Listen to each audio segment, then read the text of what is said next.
പ്രിയപ്പെട്ട പ്രവാസി സുഹൃത്തുക്കളെ, ഒരു മലയാളി ഏറ്റവും കൂടുതൽ ഭയക്കുന്നത് പ്രേതത്തെയോ പാമ്പിനെയോ അല്ല, നാലക്ഷരമുള്ള ഒരു ചോദ്യത്തെയാണ്. നാട്ടുകാർ എന്ത് വിചാരിക്കും? ഈ ഒരു ചിന്ത കാരണം നമ്മൾക്ക് ഇഷ്ടപ്പെട്ട എത്രയോ കാര്യങ്ങൾ നമ്മൾ വേണ്ടെന്ന് വെച്ചിട്ടുണ്ട്. അങ്ങനെയാണ് ഇഷ്ടമില്ലാത്ത കോഴ്സ് പഠിച്ചത്, താല്പര്യമില്ലാത്ത ജോലിക്ക് പോകുന്നത്, മറ്റുള്ളവരെ കാണിക്കാൻ വേണ്ടി മാത്രം ലോൺ എടുത്ത് കാറ് വാങ്ങുന്നത്, ഇങ്ങനെ പലതും. പ്രത്യേകിച്ച് പ്രവാസികളായ നമ്മൾ ഒരുപാട് സമ്മർദ്ദം അനുഭവിക്കുന്നുണ്ട്. നാട്ടിൽ നമ്മളൊരു വിജയിയാണെന്ന് വരുത്തി തീർക്കാൻ നമ്മൾ പലപ്പോഴും ഒത്തിരി കഷ്ടപ്പെടാറുണ്ട്.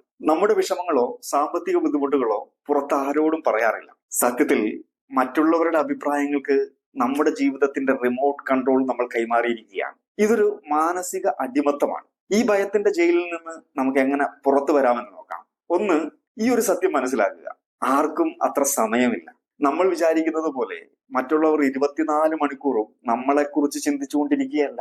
അവർക്കെല്ലാം അവരുടേതായ പ്രശ്നങ്ങളും ജീവിതവുമുണ്ട്. നിങ്ങളെ പോലെ തന്നെ ജീവിതത്തിലെ ഒരു കാര്യത്തെക്കുറിച്ച് അവർ പക്ഷെ 1-2 മിനിറ്റ് സംസാരിച്ചെന്നിരിക്കും, പിന്നെ അവരത് മറക്കും. പക്ഷെ അതിന്റെ പ്രത്യാഘാതം അനുഭവിക്കുന്നത് നിങ്ങളാണ്. 2, ആരുടെ അഭിപ്രായത്തിനാണ് വില നൽകേണ്ടതെന്ന് നിങ്ങളാണ് തീരുമാനിക്കേണ്ടത്. നിങ്ങളുടെ ജീവിത പങ്കാളിയുടെ, മാതാപിതാക്കളുടെ, അല്ലെങ്കിൽ ശരിക്കും നിങ്ങളെ സ്നേഹിക്കുന്ന 1-2 സുഹൃത്തുക്കൾ, ഇവരുടെയൊക്കെ അഭിപ്രായങ്ങൾക്ക് വിലയുണ്ട്. അല്ലാതെ വഴിയിൽ കാണുന്നവരും അകന്ന ബന്ധുക്കളും പറയുന്ന എല്ലാ കാര്യങ്ങളും കേട്ട് നിങ്ങളുടെ തലമുണ്ടാക്കേണ്ട ആവശ്യമൊന്നുമില്ല. 3, നിങ്ങളുടെ സന്തോഷത്തിനാണ് നിങ്ങൾ മുൻഗണന നൽകേണ്ടത്.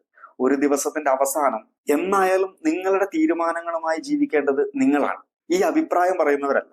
അതുകൊണ്ട് ഒരു തീരുമാനമെടുക്കുന്നതിന് മുമ്പ് സ്വയം ചോദിക്കുക: ഇതെന്നെ സന്തോഷിപ്പിക്കുമോ? ഇതെന്റെ ജീവിതത്തിൽ എന്തെങ്കിലും ഗുണം ചെയ്യുമോ? ഇങ്ങനെ ഇത്തരം ചോദ്യങ്ങൾക്ക് ഉത്തരം അതെ എന്നാണെന്നുണ്ടെങ്കിൽ ധൈര്യമായിട്ട് മുന്നോട്ട് പോകും. ഓർക്കുക, നിങ്ങളുടെ ജീവിതമെന്ന സിനിമയിൽ നായകൻ നിങ്ങളാണ്, നാട്ടുകാരല്ല. അവരുടെ അഭിപ്രായങ്ങൾക്ക് ഒരു കാസ്റ്റിംഗ് ഡയറക്ടറുടെ റോള് പോലും കൊടുക്കരുത്. നാട്ടുകാരെന്ത് വിചാരിക്കും എന്ന് നിങ്ങൾ പേടിച്ച് നിങ്ങൾ മാറ്റിവെച്ച ഏതെങ്കിലും ഒരു കാര്യം താഴെ ഒന്ന് കമന്റ് ചെയ്യാമോ?